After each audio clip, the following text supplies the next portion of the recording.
Assalamualaikum warahmatullahi wabarakatuh. Di tengah gelapnya malam, ketika kabut alas roban turun seperti kain kafan yang menutupi jalanan tua itu, ada sebuah kisah yang jarang diceritakan dengan suara lantang. Sebuah kisah tentang warung kecil yang tetap menyala saat semua lampu lain padam. Tempat yang bau masakannya mampu menggugah perut, namun menyembunyikan sesuatu jauh lebih lapar dari sekadar manusia. Orang-orang yang pernah berhenti di warung Reka-Reka Mentok itu tak pernah benar-benar sama setelahnya. Ada yang kembali dengan wajah pucat seperti kehilangan roh, ada yang menghilang tanpa jejak, dan ada yang hanya meninggalkan bisikan terakhir sebelum lenyap di telan malam.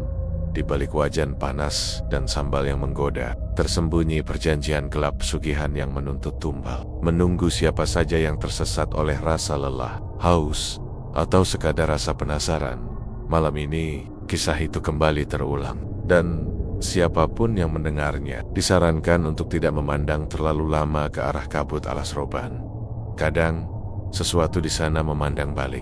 Kabut alas roban malam itu begitu pekat, hingga lampu motor Andika hanya mampu menembus beberapa meter ke depan. Udara lembab, dinginnya menempel seperti embun yang licin di kulit. Sudah hampir 2 jam ia menembus jalur itu, dan rasa kantuk mulai menghantam keras. Kelopak matanya bergetar tiap kali motor melindas jalan yang tidak rata. Di belakangnya hanya ada gelap yang seakan hidup. Sementara pepohonan di kanan kiri jalan berdiri kaku seolah mengawasi. Perutnya kosong sejak sore. Ia menyesal tak sempat mampir makan sebelum masuk kawasan yang terkenal angker itu. Sedikit lagi keluar, gumamnya. Mencoba menenangkan diri meski jantungnya berdegup lebih cepat dari biasanya. Namun kabut malah semakin tebal, seperti menolak melepaskannya dari wilayah tersebut. Ketika ia hendak mempercepat laju, sebuah aroma pedas gori menyelinap samar di udara. Aroma yang tidak seharusnya ada di tengah hutan sepi malam-malam begini. Andika mengernyit, itu wangi Reka-Reka, pedas yang khas, seperti masakan yang baru selesai diaduk di wajan panas. Semakin ia maju, semakin jelas aromanya, seolah ada tangan tak terlihat yang menariknya untuk mendekat. Dan benar saja, dari sela kabut muncul cahaya kuning temaram. Bukan lampu kendaraan, bukan pula rumah. Semakin dekat, bentuknya semakin tampak. Sebuah warung kecil dengan papan kayu tua, berdiri di pinggir jalan seperti menunggu seseorang. Padahal, menurut cerita yang selama ini ia dengar, tidak ada satupun warung di jalur malam alas roban. Tidak ada yang cukup berani membuka usaha di tengah jalur angker penuh. Cerita hilangnya orang-orang secara misterius. Andika memarkir motornya. Rasa laparnya seperti membutakan logika. Ia melangkah pelan. Lantai kayu warung itu berderit halus, seolah menyambut. Aroma Rica-Rica Mentok makin menusuk, pedasnya tajam, tapi bercampur bau lain yang aneh, sedikit amis, sedikit getir.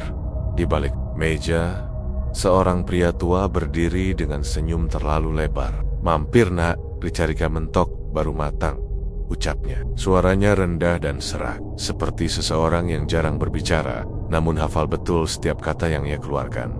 Andika berusaha tersenyum, meski tengkuknya terasa meremang tanpa sebab. "Iya pak, sudah lapar banget dari tadi. Sendirian, lewat sini?" tanya pria itu sambil menyiapkan piring.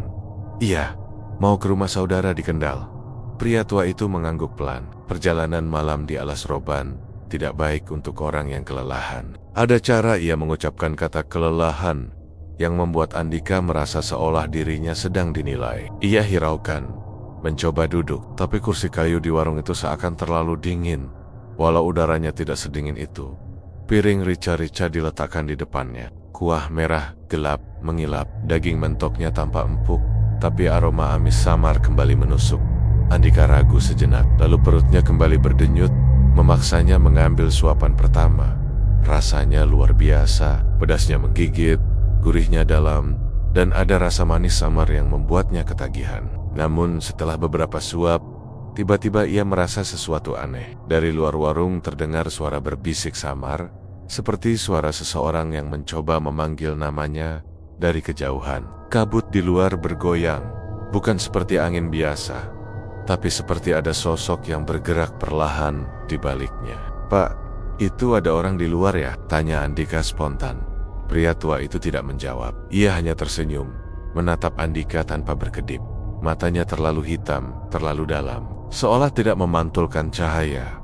Bisikan itu semakin jelas. Danika mendengarnya lagi. Kali ini suaranya lebih dekat. Ti. Ka. Ia refleks menoleh. Tidak ada siapapun.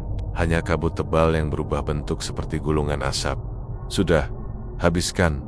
Masih jauh perjalananmu, kata pria tua itu pelan. Nadanya terdengar seperti perintah, bukan saran. Andika mencoba kembali makan, tapi tiba-tiba dari sudut matanya ia melihat sesuatu, pengunjung lain. Ia yakin warung tadi kosong. Tapi sekarang, ada seorang lelaki paruh baya duduk di meja dekat pintu. Tubuhnya membungkuk, rambutnya basah seperti habis diguyur air. Wajahnya menghadap meja, tidak bergerak sama sekali. Andika menelan ludah. Pak, itu pelanggan lain. Pria tua itu tak menoleh. Dia sudah lama di sini.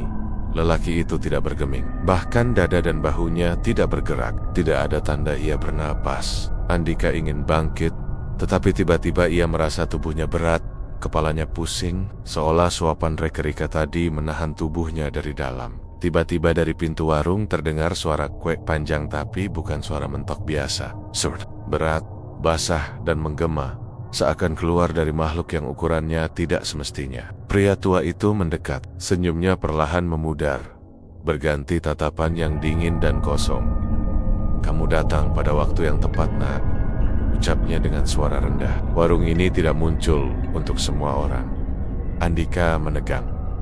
Maksud Bapak? Pria itu mendekatkan wajahnya. Napasnya berbau anyir. Warung ini hanya muncul untuk mereka yang siap menjadi bagian dari perjanjian. Lalu dari belakang meja, terdengar suara langkah gemuk menyeret lantai. Suara itu basah, berat, dan bernada rendah, seperti sesuatu yang sedang menahan amarah. Kau sudah makan, berarti dia sudah menciummu, gumam pria itu. Andika terpaku, dadanya sesak. Dari balik tirai dapur, siluet besar muncul, pendek, gemuk, tapi tinggi tidak wajar dengan kepala menunduk. Dan ketika sinar lampu menyentuhnya, Andika melihat mata. 2 titik merah menyala yang menatap langsung ke arahnya. Tapi bukan mentok, seolah makhluk itu tersenyum. Andika bangkit terhuyung. Namun pintu warung kini seolah jauh. Kabut menutupinya seperti tirai. Di belakangnya, langkah makhluk itu semakin dekat. Pria tua itu tertawa pelan. Tawa yang tidak manusiawi, serak dan panjang. Selamat datang di warung kami, Andika. Dan malam di alas roban tiba-tiba terasa jauh lebih hidup dan jauh lebih lapar daripada sebelumnya. Andika berusaha berdiri, meski kepalanya berputar hebat. Napasnya seperti tertahan oleh sesuatu yang berat di dalam dadanya. Warung itu tiba-tiba terasa terlalu sempit, seperti dindingnya menyusut perlahan. Suara langkah berat dari makhluk di balik tirai dapur semakin mendekat. Setiap langkahnya membuat lantai kayu bergetar halus. Pria tua pemilik warung itu masih berdiri dengan senyum yang tidak lagi manusiawi. Matanya tak berkedip, mengikuti setiap gerakan Andika dengan tatapan tajam seperti pemangsa yang menilai seberapa lama lagi mangsanya bisa bertahan. Andika, suara pria itu berbisik pelan, namun bergema seperti suara dari sumur kosong. Kau sudah mencicipi hidangannya. Kau sekarang terikat. Kata itu menyentak hati Andika, seperti kail yang menarik jantungnya. Ia menatap piring di mejanya. Ricarika mentok tadi masih tersisa kuahnya yang merah gelap, tampak lebih pekat dari sebelumnya. Seolah warnanya semakin menua. Dan tiba-tiba, permukaan kuah itu bergolak perlahan. Andika mundur 1 langkah. Apa yang Bapak lakuin ke saya? Pria itu menghela napas, seperti seseorang yang bosan menjelaskan hal sederhana. Aku tidak melakukan apapun. Kau sendiri yang memilih berhenti. Kau sendiri yang memilih duduk. Kau sendiri yang memilih makan. Tapi rasa lapar selalu lebih kuat daripada rasa curiga manusia. Dan kau, datang di waktu yang terbaik. Senyumnya kembali melebar. Makhluk di balik tirai akhirnya menampakkan sebagian tubuhnya. Andika hanya melihat sekilas sebelum kepalanya berdenyut hebat. Tubuh itu bulat, gelap dan berlendir. Namun anehnya, berdiri tegak di 2 kaki, bukan 4. Suara kuek rendah terdengar lagi.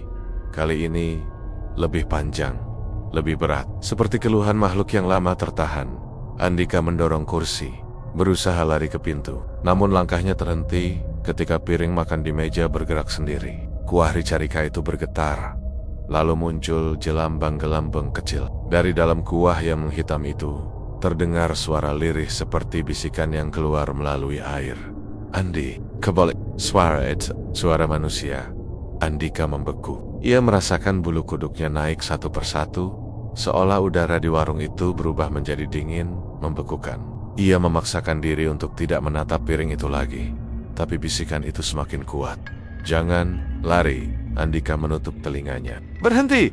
Berhenti! Pak ini. Pria tua itu terkekeh pelan. Suara mereka yang sudah menjadi bagian dari hidangannya. Daging yang kau makan bukan hanya mentok, tapi jiwa mereka juga ikut larut dalam kuahnya. Andika ingin muntah. Perutnya mewel, tapi tubuhnya lemas tak berdaya. Seperti energi hidupnya terkuras sedikit demi sedikit. Napasnya terseret. Ia menatap pria tua itu dengan ketakutan yang tak sanggup ia sembunyikan. Kau gila, bisiknya.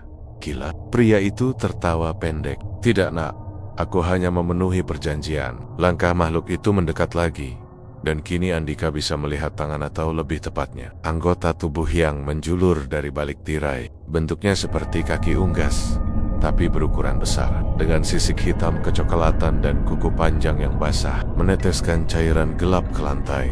Cairan itu jatuh tepat di sela kaki Andika. Ia merasakan lantai bergetar kecil ketika cairan itu menyentuhnya. Seperti ada sesuatu yang meresap ke dalam kayu. Andika memutar badan, memaksakan diri menuju pintu. Kali ini ia berhasil mencapai gagangnya. Namun saat ia menarik pintu kayu itu, pintu tidak bergerak. Seperti terkunci dari luar atau dari dalam. Ia menarik lebih keras. Pintu hanya bergeming sedikit, lalu berhenti. Andika panik, mendorong, menghentak, bahkan menendang. Tapi pintu tetap tidak terbuka. Gak bisa keluar nak, ucap pria itu pelan. Warung ini tidak membiarkan tamunya pergi sebelum waktunya. Deep time. Andika menjerit panik. Tangannya memukul pintu berulang kali. Tolong, ada orang.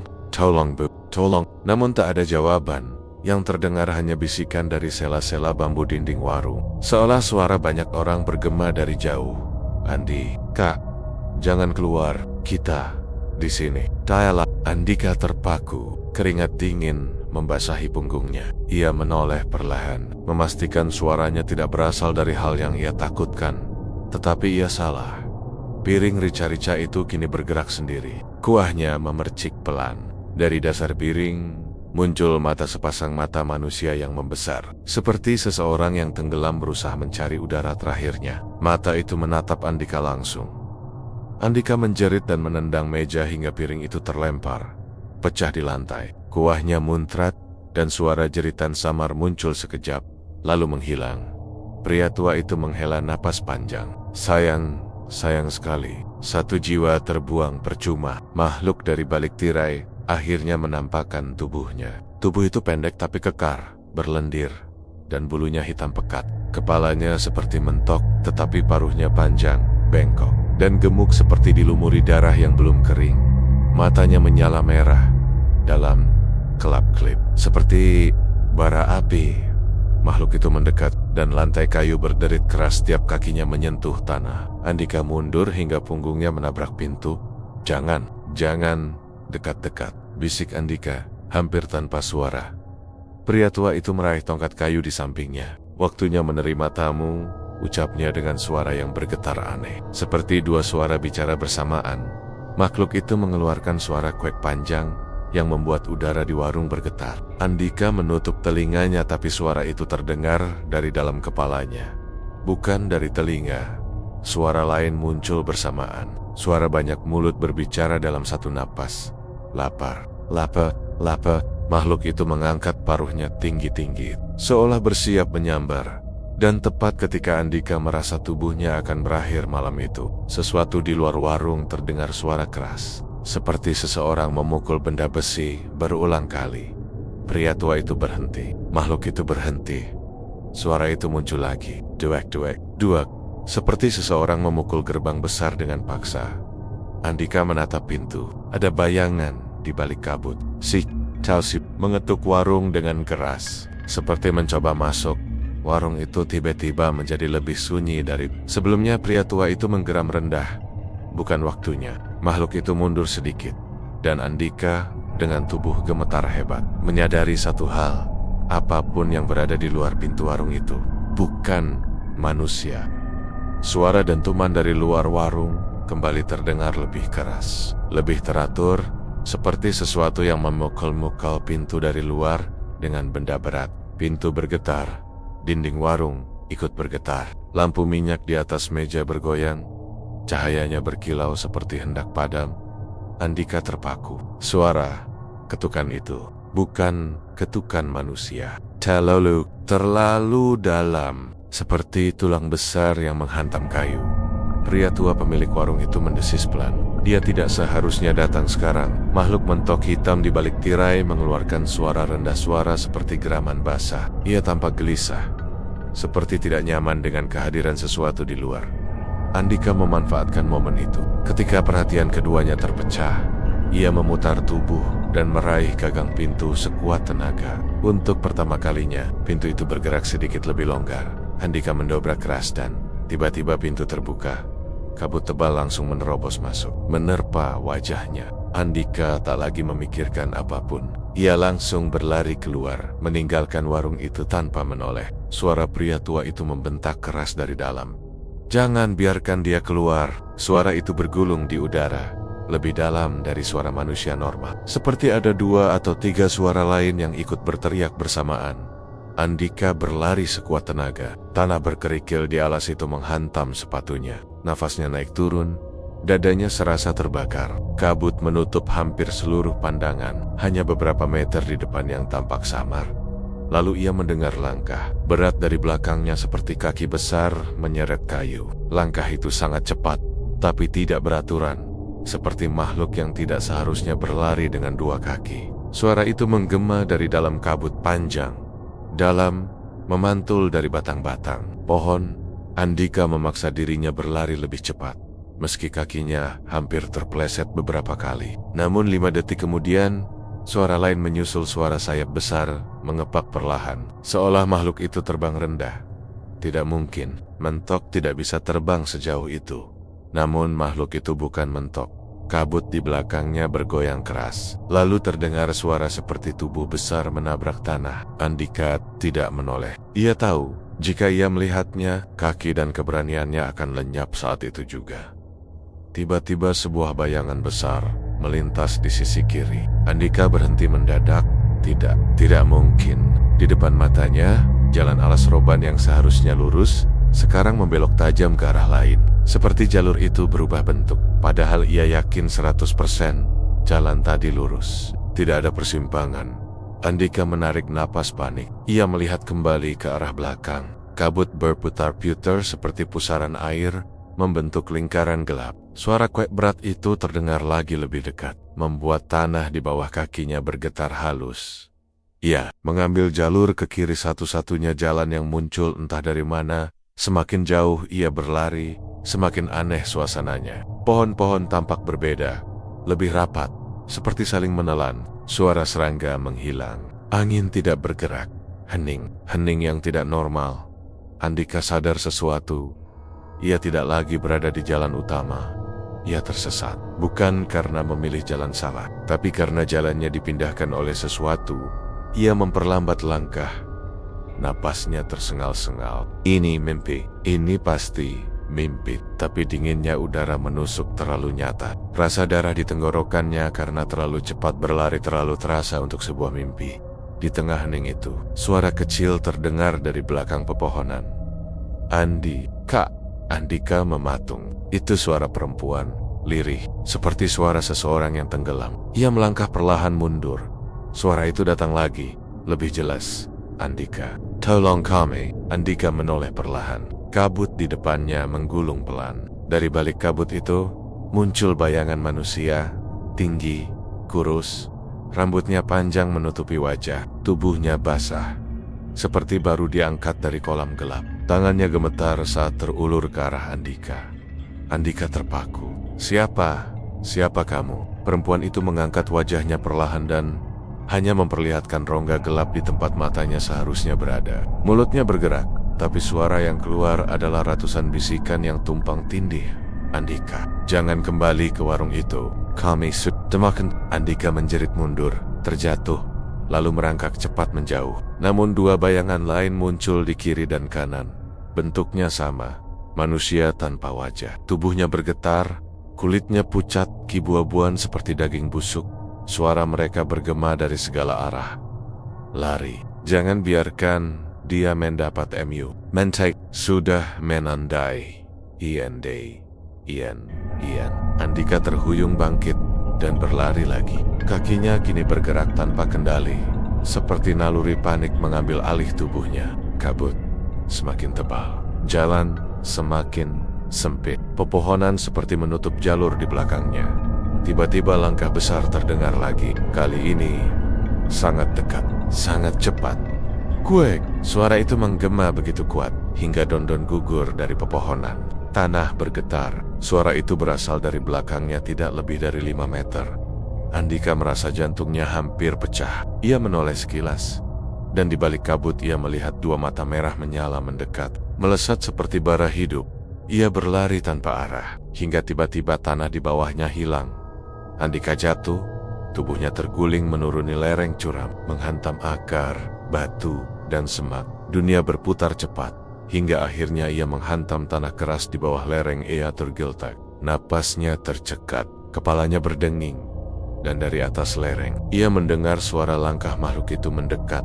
Perlahan, berat, sabar, ia membuka mata sedikit. Kabut turun menyelimuti lereng. Di atas, siluet besar berdiri kepala membungkuk. Paruh panjang mengarah ke bawah. Menatapnya, suara napas makhluk itu terdengar basah, dalam, seperti sesuatu yang tidak pernah seharusnya hidup di dunia ini.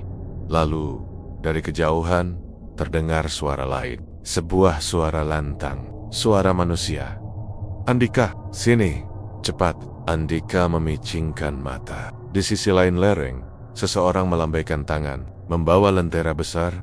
Tolong cepat. Sebelum dia turun, Andika tidak mengenalnya, tapi ia tahu satu hal. Jika ia tetap di bawah lereng, makhluk itu akan mencapai dirinya lebih dulu. Hening malam di alas roban jatuh seperti tirai hitam ketika Andika terjaga dari pingsannya. Ia tidak tahu berapa lama ia kehilangan kesadaran. Namun saat matanya perlahan membuka, ia menyadari sesuatu yang membuat seluruh tubuhnya kaku. Ia tidak lagi berada di warung. Ia berada di sebuah ruang gelap menyerupai gubuk tua, berdinding anyaman bambu yang hampir lapuk. Bau tanah basah dan darah kental menyengat dari segala arah. Di sudut ruangan, lampu minyak berkelap-kelip lemah, menyinari sebuah pola simbol aneh di lantai, digambar dengan cairan merah gelap, dan suara itu, suara gumaman rendah yang tak ia mengerti, seolah berasal dari 20 mulut sekaligus. Andika menahan napas, dadanya naik turun cepat, tangannya terikat pada sebuah tiang kayu, dengan simpul kasar dari akar pohon yang seolah bergerak sendiri, merayap halus mengencangkan ikatannya setiap kali ia mencoba melawan. Jari-jarinya mati rasa tiba-tiba. Langkah-langkah berat terdengar mendekat dari luar gubuk. Duk, dak, dak. Tanah bergetar halus setiap kali langkah itu jatuh. Andika menelan ludah. Keringat dingin mengalir bukan karena takut, tetapi karena ia dapat merasakan bahwa yang datang bukan manusia. Langkah itu berhenti tepat di depan pintu. Lalu tirai daun kering terangkat pelan. Sosok yang masuk membuat jantung Andika seperti berhenti. Itu adalah lelaki tua, tapi wajah manusia yang seharusnya tidak lagi dipakai. Kulitnya terlalu kendur, seolah hanya ditempelkan ke tulang. Matanya cekung dan gelap, namun dari dalam tampak pijaran merah seperti bara. Tangannya memegang mangkuk tanah liat berisi cairan hitam yang menguap tipis. Di sekitar lehernya tergantung kalung dari kuku-kuku binatang, dan entah 1-2 kuku manusia. Itulah Mbah Cungkri, sosok yang konon menjadi perantara pesugihan warung Ricarika itu. Lelaki tua itu tersenyum, dan senyum itu bukan senyum manusia, lebih mirip tarikan otot yang dipaksakan makhluk yang baru belajar meniru ekspresi manusia sampean. Wis cake, ora aiso, mulih maneh. Sampean sudah terikat, tak bisa pulang lagi. Andika memalingkan wajah, berusaha menahan getaran di bibirnya. Apa yang kalian mau dariku? Mbah Cungkri mendekat. Suaranya seakan keluar dari 2 lapis tenggorokan. Kau lewat jalan yang salah, pada waktu yang salah. Di alas roban. Itu artinya Kau adalah lauk yang dikirimkan sendiri oleh malam. Ia menaruh mangkuk hitam itu di lantai. Cairannya bergolak seperti hidup.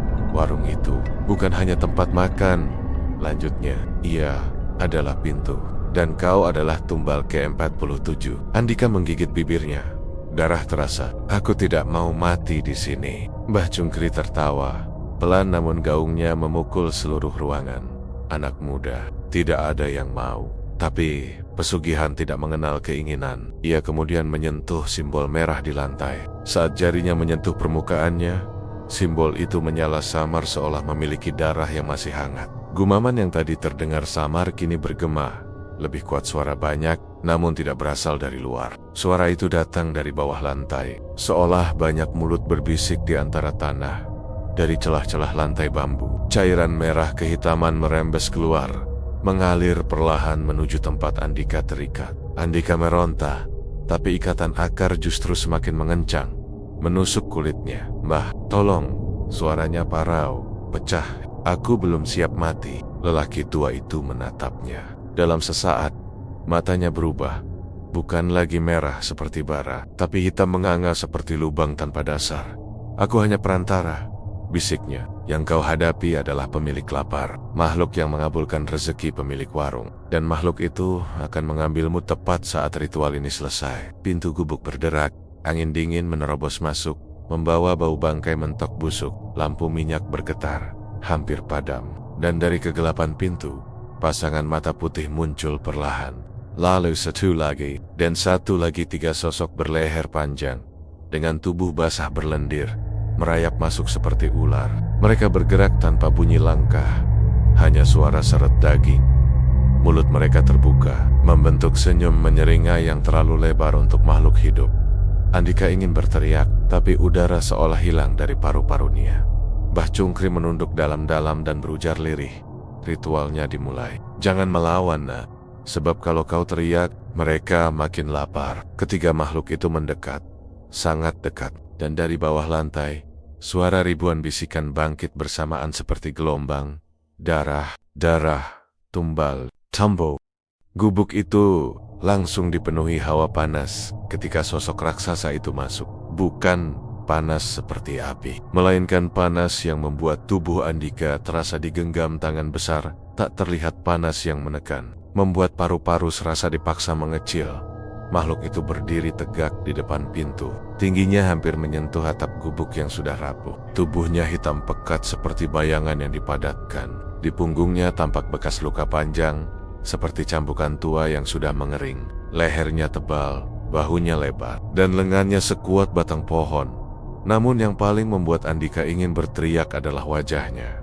Tidak jelas bentuknya, tidak sepenuhnya manusia, tidak sepenuhnya hewan. Bentuknya seperti kulit hitam yang diseret di atas tulang yang tidak proporsional. Di tengah wajah itu ada 2 lubang besar bukan mata, yang memancarkan cahaya merah seperti bara neraka. Saat ia menarik napas, lubang-lubang itu membesar dan mengeluarkan suara desisan berat. SSSAAAAH. 3 makhluk berleher panjang yang tadi mengancam Andika langsung menunduk di lantai. Tubuh mereka gemetar, seperti anak anjing ketakutan. Mereka tidak berani bergerak, tidak berani menatap, tidak berani bernapas keras. Mbah Cungkri jatuh berlutut, kepalanya menyentuh lantai. Suaranya lirih dan pecah. Pepangapunten, hang, ron, petting. Ritual dereng rampung, dereng siap tumbalipun. Mohon maaf, penguasa gelap. Ritualnya belum selesai. Tumbalnya belum siap. Makhluk raksasa itu tidak menjawab. Ia hanya memiringkan kepala seperti mempelajari sesuatu. Cahaya merah di lubang matanya meredup sebentar, lalu menyala kembali lebih terang. Andika merasakan ruangan runtuh di dalam dirinya, seolah tatapan itu menembus kulitnya dan melihat isi tubuhnya. Lalu makhluk itu bergerak. 1 langkah saja, dum. Lantai bergoyang keras. Simbol ritual bergetar hingga cahayanya pecah menjadi garis-garis hitam, dum. Langkah kedua membuat akar-akar yang mengikat Andika terlepas sedikit demi sedikit. Seolah takut sentuhan makhluk itu, Andika merasakan tali akar di pinggangnya melonggar. Di pergelangan tangannya meluruh seperti serpihan tanah kering. Makhluk itu berhenti tepat di depan Andika. Napaknya seperti gong besar menghantam gendang telinga. Hawanya seperti panas dari perut bumi. Andika ingin berteriak, ingin merangkak menjauh, ingin memohon agar dibiarkan hidup. Tapi tubuhnya beku oleh ketakutan-ketakutan yang tidak manusiawi. Ketakutan yang membuat lidahnya mati rasa. Makhluk raksasa itu mengulurkan tangan. Tangannya besar, hitam, namun jari-jarinya panjang dan meruncing seperti cakar. Ia menempelkan ujung jarinya ke dahi Andika. Sentuhan itu dingin-dingin seperti logam dari kuburan yang sudah terkubur ratusan tahun. Begitu jari itu menempel, Andika melihat sesuatu. Gambar-gambar menyembur masuk ke pikirannya. Terlalu cepat, terlalu banyak, terlalu brutal. Ia melihat puluhan wajah manusia, wajah-wajah ketakutan yang diseret ke dalam kegelapan. Wajah mereka semua tampak seperti sedang menjerit, namun tidak bersuara. Mereka bagaikan bayangan yang dipelintir, ditarik, lalu ditelan. Ia melihat pemilik warung Ricarika mentok pertama, seorang laki-laki, renta yang menangis saat menandatangi perjanjian dengan makhluk ini, memberi tumbal. Dan sebagai gantinya, warungnya tidak pernah sepi pembeli. Ia melihat tumbal ke -20, seorang pedagang lewat yang dibelah hidup-hidup. Tumbal ke-33, remaja motoran yang hilang di tikungan. Tumbal ke-46, seorang sopir truk yang ditemukan tanpa tulang di dalam hutan. Dan kini, tumbal ke-47, dirinya. Andika terpekik, namun suaranya tidak keluar. Darah di tubuhnya seperti diremas. Tiba-tiba, makhluk raksasa itu mengeluarkan suara rendah. Lebih rendah dari gemuruh tanah. Belum. Suaranya bergema seperti 3 suara yang keluar dari 3 dunia. Berbeda. Makhluk itu memegang kepala Andika dengan kedua tangannya. Bukan menghancurkan, bukan mencabik. Ia seperti mencium, seolah mencium aroma jiwa. Setelah beberapa detik yang terasa seperti neraka, ia melepaskan Andika dan berdiri tegak. Mbah Cungkri mengangkat kepala sedikit. Gemetaran. Punopo, pantasanipun, pang, ron, api. Apakah tumbalnya pantas? Penguasa, pemilik lapar, menatapnya. Matanya berkobar. Belum siap. Suara itu memecah udara, membuat 3 makhluk berleher panjang, merunduk sampai tubuh mereka menyentuh lantai. Lampu minyak pecah sendiri. Akar di lantai layu seketika. Mbah Cungkri pucat. Itu artinya, makhluk raksasa itu berbalik. Suaranya menggema. Tumbal ini harus dibuat lapar, harus menyerahkan dirinya tanpa perlawanan. Mbah Cungkri menelan ludah. Ia tahu artinya, tumbal yang melawan tidak lezat. Tumbal harus putus asa, takut dan pasrah. Pemilik lapar melangkah keluar gubuk. Sebelum berlalu, ia melirik ke arah Andika sekali lagi, dan tatapan itu membuat jantung Andika hampir berhenti. Kemudian ia menghilang dalam gelap. Gubuk langsung sunyi, namun bukan berarti aman. Karena saat makhluk itu pergi, 3 makhluk berleher panjang perlahan mengangkat kepala mereka. Mata putih mereka kini merah menyala. Dengus napas mereka panjang, dan mereka menoleh ke Andika dengan kelaparan yang baru.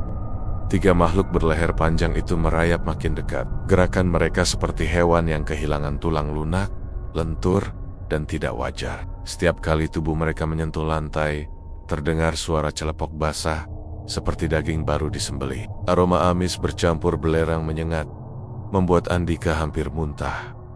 Andika menarik napas ketakutan. Akarnya semakin erat, merambat seperti hidup. Jangan, dekat. Suaranya bergetar, hampir tak keluar. Makhluk pertama yang lehernya paling panjang, mungkin hampir 1 meter, menjulurkan wajah pucatnya sampai beberapa jengkal dari wajah Andika. Kulit di sekitar matanya terkelupas, memperlihatkan daging merah berdenyut. Mulutnya terbuka, memperlihatkan deretan gigi kecil-kecil, tajam seperti gigi mentok, tapi jumlahnya ratusan. Ia menghirup aroma Andika pelan-pelan, seolah mencium makanan. Suara hirupannya panjang, dalam, dan hangat. Hamf. Andika hampir pingsan lagi.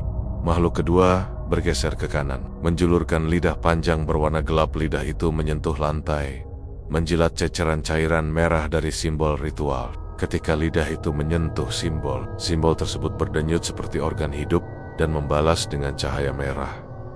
Makhluk ketiga naik ke dinding, merayap seperti cicak raksasa. Dinding bambu bergetar setiap kali kakinya menyentuhnya, tapi tidak patah seolah dinding itu menyerahkan diri pada keberadaannya. Mbah Cungkri mulai melafalkan mantra. Suaranya lebih berat, seperti bukan satu suara, tapi 3 atau 4 yang bergema bersamaan. Sing teka, saka peteng, sing mangan, saka urip, sing jaga saka lapar. Simbol merah di lantai menyala semakin terang. Akar-akarnya mulai bergetar pelan di tubuh Andika, seperti menilai dagingnya, menguji kualitasnya. Sesekali akar itu menusuk sedikit, meneteskan darah. Darah itu langsung merembes ke lantai, diserap simbol ritual, seperti spons. Andika menahan jeritan. Kenapa aku?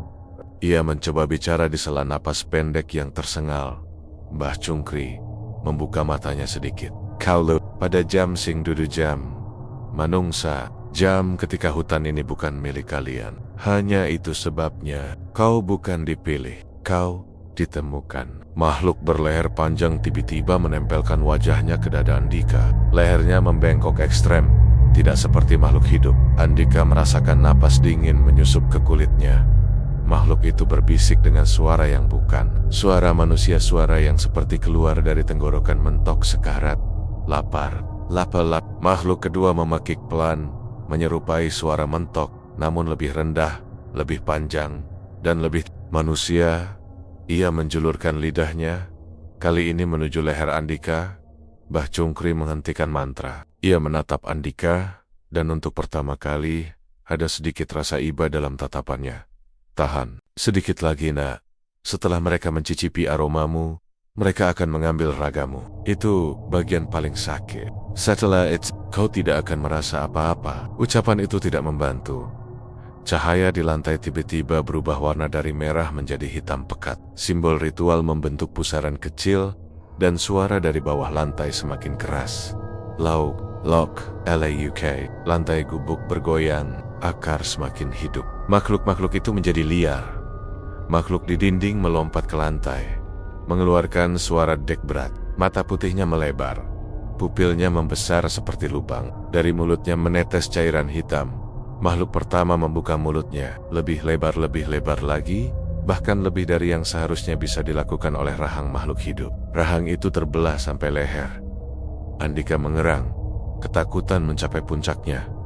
Aku nggak mau mati di sini. Tuhan, tolong. Tibet, gubuk bergetar keras, bukan karena ritual, bukan karena meklek-meklek itu, tapi karena sesuatu di luar.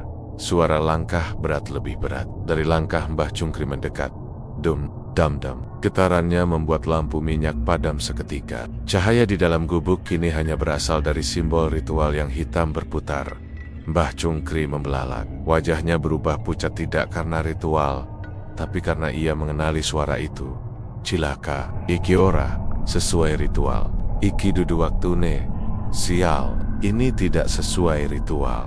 Ini bukan waktunya. Makhluk-makhluk berleher panjang berhenti bergerak. Mereka menoleh ke pintu, bukan dengan kepala, tapi dengan seluruh tubuh, seperti ular raksasa mendengarkan mangsa datang. Andika merasakan akar di tubuhnya melemah sedikit. Ia mencoba meronta sedikit, hanya sedikit dan benar. Akar itu tidak lagi mengikat sekuat tadi, seolah ritual terganggu. Di luar terdengar napas besar, berat, seperti hembusan banteng raksasa. Sosok setinggi 2 meter, bertubuh gelap seperti bayangan pekat, berdiri tepat di depan pintu gubuk. Ia memiliki tanduk pendek, tubuh kekar, dan tatapan kosong yang begitu dalam, hingga Andika merasakan hawa kematian menyentuh tulang belakangnya. Makhluk berleher panjang mundur pelan. Mbah Cungkri gemetar. Suaranya pecah. Pemilik lapar datang sendiri. Pintu gubuk perlahan retak, lalu runtuh bersamaan dengan sosok itu melangkah masuk, mengisi ruangan dengan hawa panas, bercampur bau darah busuk. Makhluk berleher panjang itu mengangkat kepala mereka perlahan, sangat perlahan, seperti 3 ular raksasa yang baru menyadari mangsa segar tepat di depan mereka. Mata putih mereka kini berubah menjadi merah menyala. Pupilnya mengecil seperti titik, dan napas mereka menjadi kasar, berat, dan basah. Andika merasakan bulu kuduknya naik serentak. Sesaat setelah pemilik lapar menghilang, akar-akar yang mengikat tubuh Andika merontok sendiri, seperti tanaman yang mati. Ia merasakan ikatannya jatuh ke lantai, dingin dan berlendir. Kesempatan itu kecil, tapi nyata. Ia tidak boleh diam. Andika merayap pelan, ingin bangkit, namun lututnya lemas. Tubuhnya terlalu lama terikat. Setiap gerakan terasa seperti disayat dari dalam. Namun ketakutan jauh lebih besar daripada rasa sakit. Makhluk pertama yang lehernya paling panjang menggeram pelan. Lapar, jangan kabur. Suara itu membuat Andika hampir menjerit. Makhluk kedua menyentakkan tubuhnya ke depan, mencium udara, mengendus seperti anjing kelaparan. Makhluk ketiga merayap ke dinding. Kepalanya berputar 180 derajat menatap Andika sambil mengeluarkan suara cekikik pelan. Andika bangkit, terhuyung, tapi berdiri. Kakinya bergetar hebat. Namun begitu ia berdiri, ketiga makhluk itu langsung bereaksi. Tiga kepala panjang itu menegang, mata mereka membesar. Mereka merayap maju bersamaan. CP, gerakannya terlalu cepat untuk tubuh sebesar itu. Andika tidak berpikir. Ia menabrak pintu gubuk dengan bahu dan brak. Pintu tua itu jebol. Ia jatuh berguling ke tanah yang lembab dan dingin. Angin malam menusuk tulang, gelap pekat menyambutnya. Hanya ditemani suara burung malam jauh di dalam hutan. Tapi suara makhluk itu jauh lebih dekat. Jangan lari. Look, Andika berlari. Dengan kaki gemetar, tubuh lemah, dan napas tersengal. Ia berlari ke arah yang bahkan tidak ia lihat jelas. Pohon-pohon di alas roban menjulang gelap seperti raksasa. Tanahnya licin.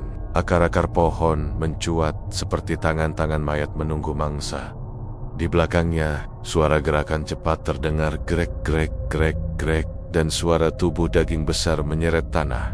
PLAKK, plak. Andika menoleh. Langsung menyesal.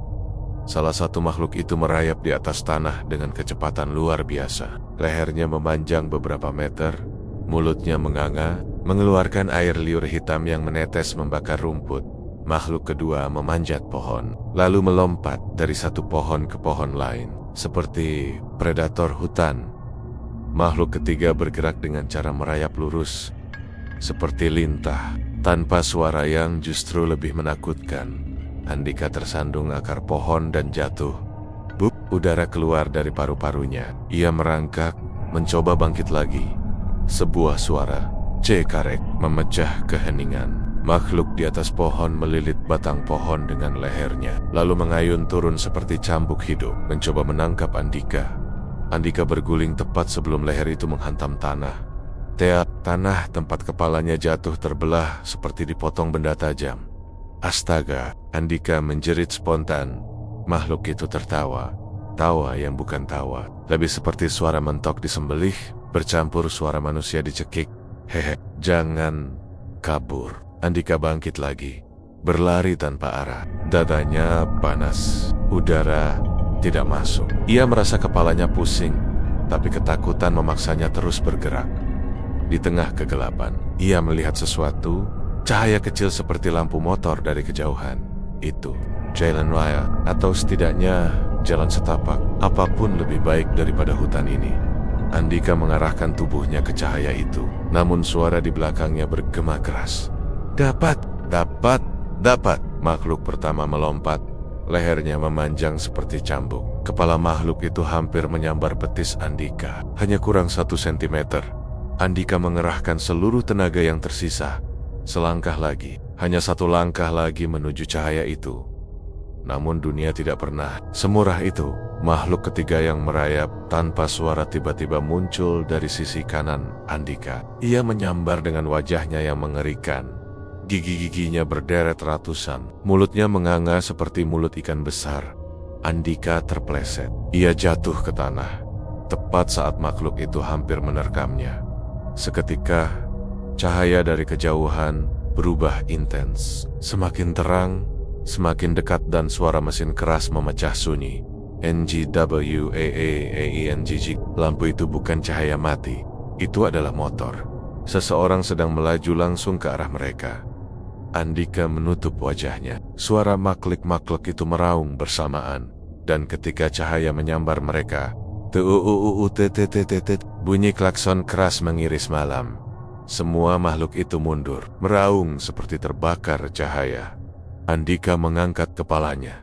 Seseorang dengan jaket tebal dan helm hitam berhenti tepat di hadapannya. Mesin motor masih menyala. Lampu depan menyorot 3 makhluk itu yang mengerang dan mundur ke bayang-bayang hutan. Sosok pengendara itu menoleh ke arah Andika. Cepat naik, suaranya tegas, kasar, tapi manusia sangat manusia. Andika, kalau telat 1 detik saja, kamu sudah dimakan. Andika terpaku. Kenapa? Kau tahu namaku? Pengendara itu membuka visor helmnya. Wajahnya pucat, tapi matanya menyala marah. Kita belum ada waktu, ujarnya. Kalau kamu ingin hidup, naik. Mereka belum mundur jauh. Di belakang, makhluk-makhluk berleher panjang mulai berteriak. Lauk, Palek. Andika tidak punya pilihan. Ia naik. Motor itu melesat, dan hutan kembali mengaum di belakang mereka.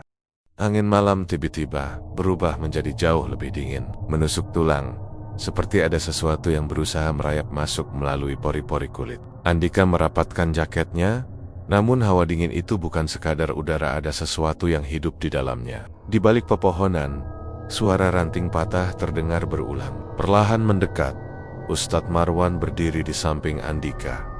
Wajahnya menegang. Ingat, apapun yang kau lihat, jangan ikuti bisikannya, ujarnya. Suaranya bergetar, bukan karena takut, tapi karena menyadari apa yang akan mereka hadapi. Malam itu bukan lagi sekadar makhluk penunggu. Ini adalah perwujudan makhluk pesugihan yang dipanggil dengan darah dan perjanjian. Andika menelan ludah. Kalau dia memanggil, aku harus bagaimana? Diam, jangan menoleh, jangan membalas. Namun sebelum Andika sempat memahami sepenuhnya, suara retakan yang lebih keras terdengar. Dari balik kabut yang menggantung, muncul siluet pemilik warung Pak Sarman dengan tatapan kosong dan tubuh penuh goresan. Bajunya kompang-kamping, wajahnya berubah pucat keabu-abuan seperti mayat yang dipaksa bangkit. Kenapa kalian kembali? Suaranya serak, namun tidak sepenuhnya berasal dari dirinya. Ada gema lain di belakangnya. Suara berat, seperti suara binatang yang berusaha berbicara dengan lidah manusia. Andika mundur selangkah. Kau sudah mencelakakan banyak orang, Pak. Kau harus hentikan ini. Pak Sarman tertawa, namun tawanya pecah menjadi 3 lapisan suara-suara manusia. Suara perempuan berbisik dan suara mentok yang mengeruk tercekik. Ini sudah dimulai jauh sebelum kalian lahir. Kalian pikir bisa memutus perjanjian yang dibuat dengan darah. Alas Roban adalah saksi, dan ia tidak menerima pengkhianat. Dari belakang Pak Sarman, kabut menebal, menggumpal seperti asap yang dipaksa berkumpul menjadi bentuk tertentu. Ustadz Marwan bertakbir keras. Tanah bergetar, sesuatu sedang keluar dari balik kerapatan hutan. Lalu terdengar suara sayap mengepak, namun bukan seperti burung, lebih besar, lebih berat. Dari dalam kabut muncul seekor mentok hitam sebesar anjing dewasa. Matanya merah menyala, paruhnya pika-pika seperti retakan pada batu tua. Kepaknya menimbulkan bau busuk seperti bangkai yang baru digali. Andika limbung melihatnya. Dalam sekejap, tubuhnya seperti ditarik ke belakang oleh bayangan gelap dari masa lalu. Teriakan korban-korban sebelumnya muncul dalam kepalanya. Orang-orang yang pernah dipilih menjadi tumbal, memanggilnya, merayunya, atau memperingatkan. Pak Sarman mengangkat kedua tangannya. Darah menetes dari ujung jarinya. Mekuk, mentok hitam itu melompat ke depan dengan kecepatan tak wajar, mencangcangkan paruhnya ke arah Andika. Namun, sebelum makhluk itu menyentuh tubuhnya, Ustadz Marwan menyentakkan tangannya, mengayunkan tasbih kayu yang dipenuhi ayat-ayat ruqyah. Cahaya kuning keemasan meledak, membuat makhluk itu terpelanting dan mengerik marah. Pak Sarman meraung, memegangi kepala, seolah sebagian dari makhluk itu juga berada di dalam dirinya. Kalian tak akan memutus ini. Aku sudah menyerahkan nyawa, darah dan jiwa. Alas Roban telah menjadi bagian dari warung Geku. Ustadz Marwan mendekat, suaranya meninggi. Justru itu dosamu. Kau menukar nyawa orang lain demi perutmu sendiri. Tiba-tiba tanah bergetar lebih keras. Pohon-pohon berayun, meski tak ada angin. Dari balik kabut, muncul bayangan-bayangan hitam berbentuk manusia. Mereka bergerak pincang, wajahnya rusak, sebagian tanpa mata, sebagian tanpa rahang. Mereka berjalan terseret menuju Andika. Para korban pesugihan Andika mundur, Tapi Ustadz Marwan memegang bahunya. Mereka tak mengejarmu. Mereka meminta kau mengakhiri ini. Korban-korban itu berhenti, menunjuk sumur tua yang terletak tak jauh dari mereka. Sumur itu mulai bergemuruh, mengeluarkan aroma amis dan suara jeritan halus dari kedalaman gelapnya. Pak Sarman berteriak panik. Jangan dekati sumur itu. Itu adalah jalanku. Itu perjanjianku. Mentok hitam kembali menyerang. Lebih cepat, lebih buas. Andika hampir kehilangan keseimbangan. Makhluk itu menabraknya hingga ia tersungkur. Paruh hitam itu hanya beberapa sentimeter dari lehernya. Ustadz Marwan melompat, menahan makhluk itu dengan kedua tangan, memaksa tubuhnya menekan beban makhluk pesugihan itu. Andika, tutup sumurnya. Andika berlari ke arah sumur, meski tubuhnya gemetaran. Semakin dekat, semakin kuat suara bisikan yang memanggil namanya. Sini, gantikan kami. Kau sudah dipilih. Andika menutup telinganya. Diam. Ia meraih papan kayu tua di samping sumur. Tapi begitu hendak menutupnya, sepasang tangan pucat muncul, mencengkeram tangannya. Korban pertama, wanita berkerudung sobek dengan mata berlubang hitam. Bantu kami, putuskan ikatan ini. Andika gemetar, mengangguk. Baik, aku lakukan. Ia mengangkat papan itu dan menghempaskannya kohat menutup sumur. Tiba-tiba suara ledakan gaib menggema. Jeritan Pak Sarman melengking. Tubuhnya terangkat beberapa sentimeter dari tanah. Mentok hitam berteriak, sayapnya patah. Tubuhnya mulai meleleh, seperti lilin disiram api. Cahaya putih meledak dari dalam sumur, menyapu seluruh area. Korban-korban yang tadi berdiri mulai memudar, menatap Andika dengan wajah lega. Sebelum menghilang, mereka berbisik hampir serempak. Terima kasih. Andika terpaku, napasnya tersengal, tubuhnya gemetar. Sementara itu, Pak Sarman jatuh tersungkur. Namun tubuhnya mulai berubah. Kulitnya pecah, darahnya mengalir hitam pekat, dan dari kegelapan terdengar suara langkah pelan yang belum mereka kenal, seperti sesuatu yang belum selesai. Setelah cahaya putih dari sumur itu mereda, alas roban kembali tenggelam dalam kesunyian. Namun bukan kesunyian yang menenangkan, melainkan kesunyian yang terlalu sunyi, seolah hutan menahan napas menunggu sesuatu. Kabut perlahan menipis, tapi hawa dingin tetap membekap seperti tangan tak terlihat yang mencengkeram tengkuk Andika. Pak Sarman tergeletak di tanah. Tubuhnya hancur perlahan, seperti kulitnya meleleh dan mengelupas, memunculkan lapisan hitam berlendir di bawahnya. Nafasnya semakin berat, seperti sedang menanggalkan sesuatu dari dalam tubuhnya. Ustadz Marwan mendekat perlahan. Dia belum mati. Pesugihan itu belum selesai menagih. Saat itu, mata Pak Sarman terbuka lebar. Bukan mata manusia warna merah pekat seperti bara api yang dipaksa padam. Bibirnya pika-pika, darah hitam menetes. Andika merinding. Ia tak menjawab. Kau, Pak Sarman merangkak dengan tenaga terakhir yang dimiliki.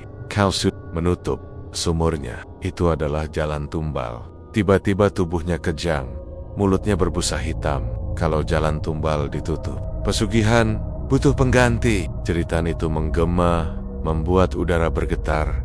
Andika tersentak mundur, jantungnya berdegup liar. Apa maksudnya? Ustadz Marwan memejamkan mata. Perjanjian pesugihan itu harus memiliki satu jiwa terakhir sebagai penutup. Jika tidak diberikan, makhluk pesugihan akan memilih sendiri. Dan ketika kata memilih sendiri diucapkan, suara kepakan sayap terdengar dari kejauhan. Andika membeku. Terdengar geraman rendah, berat, seperti dari tenggorokan makhluk yang setengah mati. Dari balik pepohonan, muncul sisa-sisa bentuk mentok hitam itu. Sayapnya hangus, tubuhnya retak, matanya masih menyala merah. Ia menyeret tubuhnya ke tanah. Paruhnya patah namun masih dapat mengeluarkan suara pekik nyaring yang menusuk telinga. Makhluk itu merangkak menuju Andika, seolah dipaksa oleh perjanjian yang belum lunas. Ustadz, Andika mandar. Suara gemetar. Tolong aku. Ustadz Marwan segera merapal ayat-ayat dengan suara keras. Namun kali ini, mentok itu tidak mundur. Ia justru bergerak semakin cepat, seolah dikuatkan oleh rasa haus yang sudah terlalu lama tertahan. Pak Sarman menjerit keras. Tubuhnya mencelos ke tanah. Ambil diet. Dia yang menutup sumur. Dia yang menolak perjanjianku. Ustaz, Marwan marah. Diam kau, dosamu sudah penuh.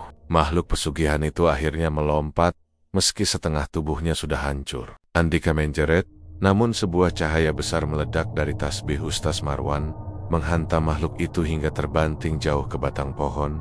Ia meronta, tubuhnya pecah menjadi asap hitam pekat. Namun, sebelum lenyap sepenuhnya, makhluk itu menatap Andika dengan tatapan yang terasa menembus masa depan. Dari mulut retaknya, keluar bisikan lirih. Pelan, tapi sangat jelas.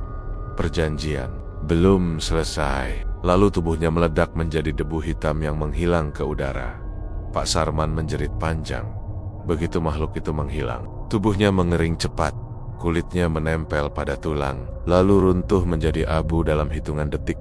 Setelah semuanya usai, keheningan kembali menguasai alas Roban. Pagi menyingsing perlahan. Cahaya matahari pertama menembus pohon-pohon tinggi, membuat suasana hutan tampak normal kembali. Seolah kejadian malam tadi hanyalah mimpi buruk yang kelewat nyata. Andika duduk terdiam di samping mobilnya yang rusak, memandangi jalan raya yang perlahan mulai dilalui kendaraan. Wajahnya pucat, matanya kosong, pikirannya tak berhenti mengulang satu kalimat. Perjanjian belum selesai. Ustaz Marwan menepuk bahunya. Kau selamat nak, kau sudah melakukan hal yang benar. Banyak nyawa bebas karenamu. Andika mengangguk, namun tenggorokannya tercekat. Tapi, makhluk itu, aku tahu, jawab Ustadz Marwan lirih. Kadang, perjanjian gelap menyisakan bayangan, tapi selama kau tidak kembali ke sana, selama kau tidak terpancing oleh mimpi atau bisikan, insya Allah kau aman. Andika menatap ke dalam kabut yang tersisa. Untuk sesaat, ia merasa melihat bayangan mentok hitam itu berdiri jauh di antara pepohonan. Ia mengedip, bayangan itu hilang, namun dingin merayap di punggungnya, karena di dalam telinganya, samar namun pasti, terdengar bisikan, kita akan bertemu lagi Andika. Andika memalingkan wajah, mengambil napas dalam, lalu berjalan menuju sinar matahari pagi, meninggalkan alas Roban, meninggalkan warung terkutuk, meninggalkan pesugihan yang nyaris merenggut hidupnya. Tapi satu hal, tidak pernah benar-benar ia tinggalkan, bayangan merah dua mata itu, yang entah kapan akan kembali menagih.